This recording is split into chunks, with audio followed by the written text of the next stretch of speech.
Hi, welcome to my kitchen. Guess what we're doing today? Tortillas, flour tortillas. But not just any flour tortillas. We're gonna make chorizo flour tortillas. Let me give you the ingredients and let's get started. We're gonna need 8 cups of flour, all-purpose flour, not self-rising, just all-purpose. We're gonna need 1 pound of chorizo. If you wanna make your own chorizo, I have my recipe posted already. We're gonna need 4 cups of water, and that's gonna be hot water. We're gonna need 1 tablespoon of salt. We're gonna need half a cup of manteca or lard. That we might need a little bit less or maybe a little bit more depending on how much fat your chorizo has, and you'll see as the recipe goes.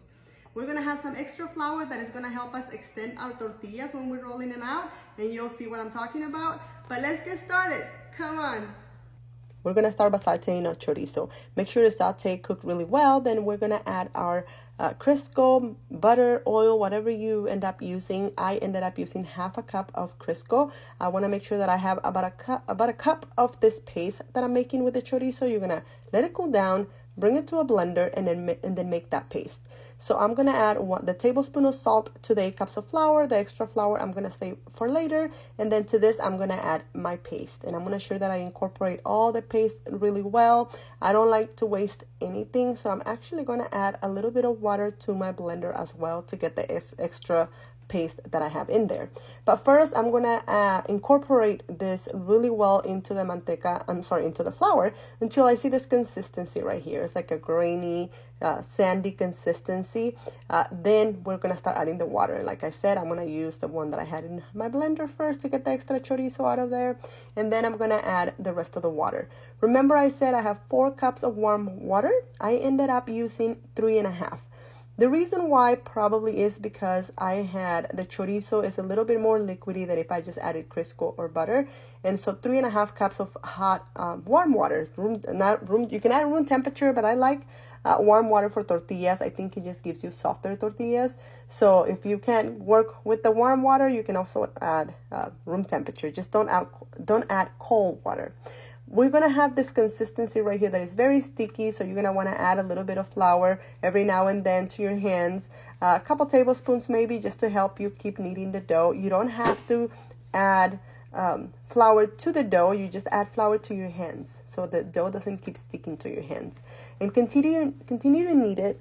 I know I say like knead it like I need the dough, but it sounds the same to me, but you know what I'm talking about. Continue to work the dough. I like to work the dough like the way you're seeing right here. I kind of slap it on the counter, work it really well. Make sure that you get all that gluten in there to work, activated. Then after it looks like this in this consistency, I'm gonna put a little bit of Crisco around it, butter, oil, whatever you have, and cover it. Let it sit out like between 30 minutes to an hour. The longer you let the dough sit out, the better. And when I say sit out, I said don't put it in the fridge, just leave it on your counter.